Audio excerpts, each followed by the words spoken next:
So, good day ma'am. I'm Mark Gadwin C. Villa and ang topic ko po is about sa kosher meats. So, ano nga ba ang kosher meats?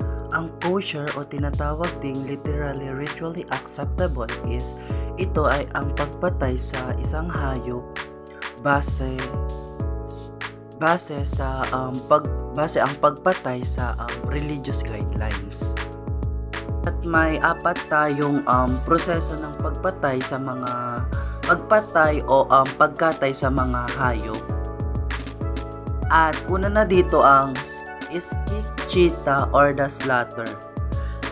Ito ay ang pamamaraan ng pagpatay o pagkarne sa isang animal or hayop ng trained kosher slaughter or tinatawag na soshay.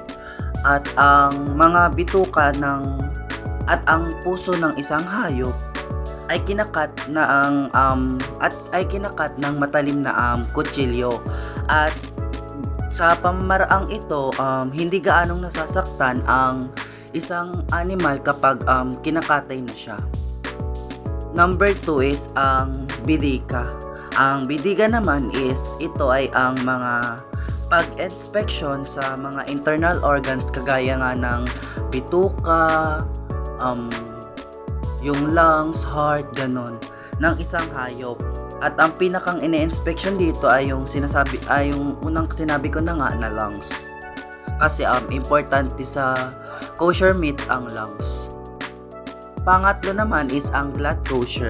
Dito naman sa glatt kosher ay chine-check ng mabuti ang lungs kung may damage ba ito or something ito. At gaya nga dun sa number 2 na sinabi ko is importante sa kosher meats ang lungs. Panghuli naman ay ang nikor. Sa nikor naman is ito ay ang pag-alis ng skunk sa beef, veal, and lamb at tinatawag din itong nico nerve o devening. So, yun lang po. Thank you.